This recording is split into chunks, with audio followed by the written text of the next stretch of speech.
Madame et Monsieur le député, Monsieur le sénateur, Monsieur le président du conseil régional des Grands Ponts, Monsieur le maire de la commune de Dabou, Mesdames et Messieurs les directeurs régionaux, départementaux, chefs des services publics, parapublics et privés, Mesdames et Messieurs les responsables des forces de défense et de sécurité, Monsieur le Président du tribunal de Dabou, Monsieur le procureur, je marque un peu l'arrêt parce que je suis heureux de vous trouver parmi nous. Certains d'entre vous interprètent la séparation des pouvoirs autrement. Mais aujourd'hui, nous sommes à la célébration de la fête nationale. Qu'on soit du pouvoir exécutif, judiciaire ou législatif, nous appartenons à cette patrie. Et c'est pour cela que je préjuge que vous êtes là parmi nous ce matin. Merci d'être venu.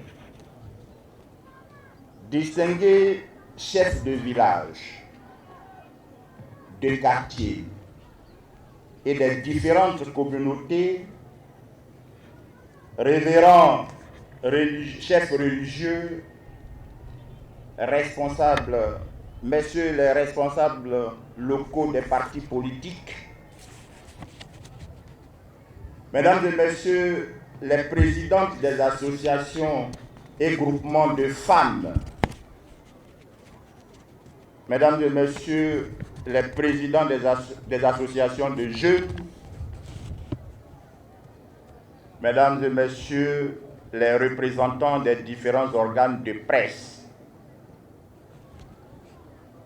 amis de la Côte d'Ivoire, vivant ici avec nous à Dabou.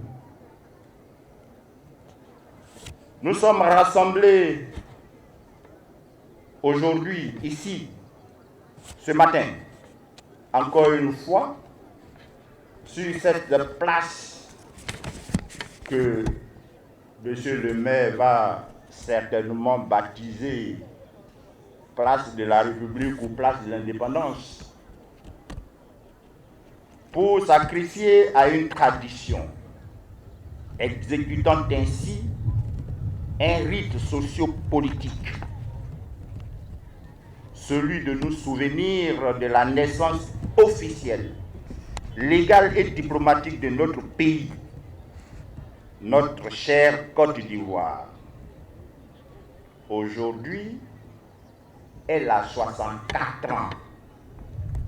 C'est donc son 64e anniversaire.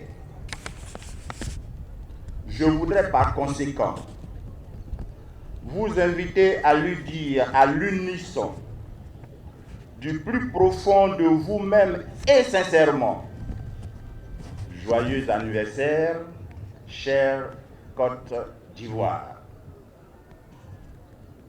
Mesdames et messieurs, je voudrais vraiment vous remercier de votre présence massive et distinguée en ces lieux avec la même solennité et la même ferveur qu'il y a 2 ans. Je remercie également le dynamique comité d'organisation dont le travail abattu permet cette tenue. J'adresse aussi ces mêmes reconnaissances à toutes les structures et volontés politiques qui ont contribué à cette organisation. Mesdames et messieurs, j'ai pour principe de ne point concevoir la célébration du 7 août comme étant une ordinaire manifestation festive. Pour moi, elle doit nous incliner à marquer un arrêt en vue d'une réflexion approfondie et rigoureuse pour faire une projection prospective sur l'évolution de la société ivoirienne en général et celle de notre région et de notre département en particulier. Réflexion relative au chemin parcouru depuis 1960. Réflexion concernant le sens et le contenu de notre émancipation politique. En d'autres termes, cette libération politique s'appuie-t-elle réellement et véritablement aujourd'hui sur une marge suffisante d'autonomie financière et économique? Ce défi n'est-il pas celui que nous devons relever? C'est la matière à réflexion que je soumets à vos sagacités respectives. Réfléchissons-y donc. Que chacun, dans le secret de sa conscience et à travers sa lunette politique, tente d'apporter sa réponse à ces interrogations.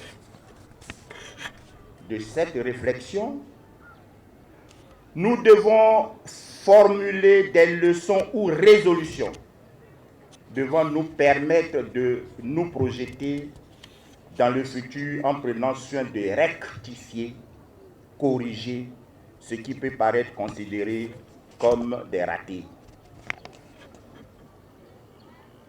Ne dit-on pas que l'on se sert de la lumière du passé pour éclairer le chemin de l'avenir? En ce qui concerne la respectable région des Grands Ponts et singulièrement le département de Dabou,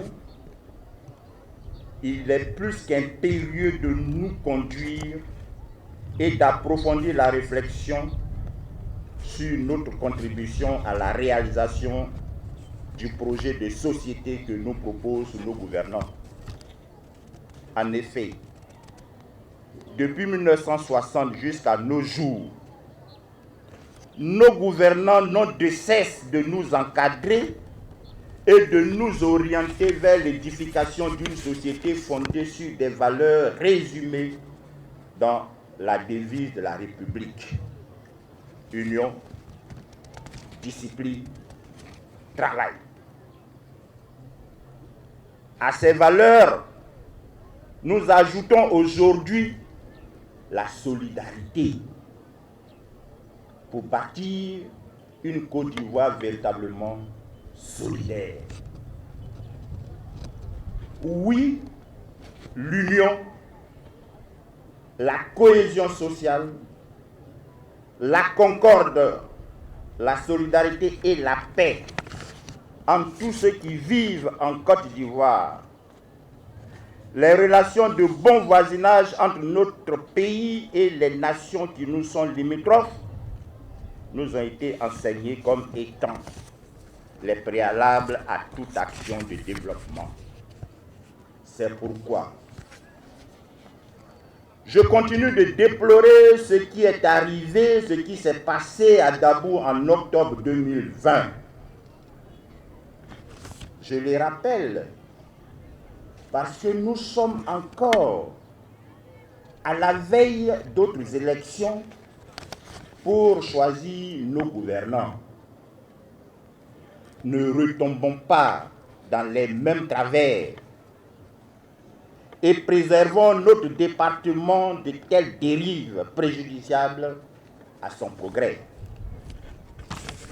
Aujourd'hui, plus que jamais, nous devons comprendre que la bataille pour le contrôle et l'acquisition du pouvoir d'État se déroule dans les urnes, par les bulletins de vote et non dans les rues, par des invectives, gourdins, machettes et calaches. cette bataille des personnes réfléchies et politiquement matures, comme les Sénégalais, commence par les inscriptions sur la liste électorale et l'acquisition des autres documents requis pour exercer son droit de vote. Tout recours à la violence n'est qu'un leurre, surtout pour une élection à circonscription unique comme celle présidentielle, où même si une seule personne vote, sa seule voix sera prise en compte. C'est pourquoi, mesdames et messieurs, les responsables des partis politiques, vous devez dès maintenant commencer à faire la battue des électeurs, à remplir les conditions en vue d'exercer leur droit de vote. Toute autre solution est inutile à envisager. La projection de notre société dans le futur doit nécessairement s'opérer en mettant l'accent sur une politique locale hardie de création d'emplois et de mise au travail de notre jeunesse. À ce sujet, j'exhorte les élus, toute obédience politique confondue, les cadres dans leur ensemble, les responsables des partis politiques, les chefs de village, les chefs religieux et tous ceux qui le peuvent à œuvrer pour aider l'État à mettre notre jeunesse au travail, à l'éduquer et à l'inciter à glorifier le travail, car lui seul brise les chaînes de la pauvreté, de la dépendance et de la domination par autrui. Gloire donc au travail, tel qu'inscrit dans notre devise, car de lui seul viendra effectivement notre véritable liberté et notre réelle indépendance, qui est l'indépendance économique. Mesdames et messieurs, la mission d'encadrement et d'éducation de la jeunesse pour une résilience en vue d'un dynamisme nouveau de Dabou nous incombe à tous. À ce sujet, je vous exhorte, par l'exemple, la main à la pâte, à réhabiliter et enraciner dans la psychologie de nos populations l'auto-emploi, à les convaincre à démystifier le prestige trompeur que notre société post-coloniale accorde au travail salarié, à démystifier le prestige trompeur que notre société post-électorale accorde au travail salarié.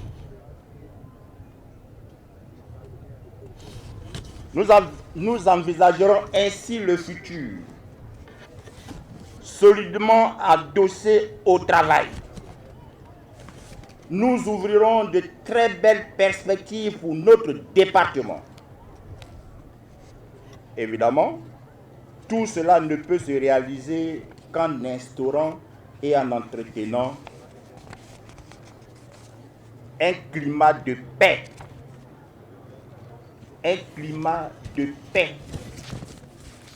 de tranquillité dans notre département, dans nos villages. Climat de paix étant fondé sur la tolérance, le pardon et l'amour.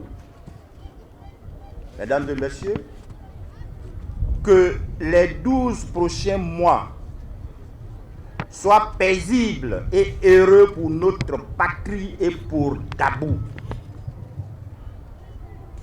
Pour que la région des Grands Ponts et la Côte d'Ivoire vive, prospère, solidaire, prestigieuse et fière. Je vous remercie.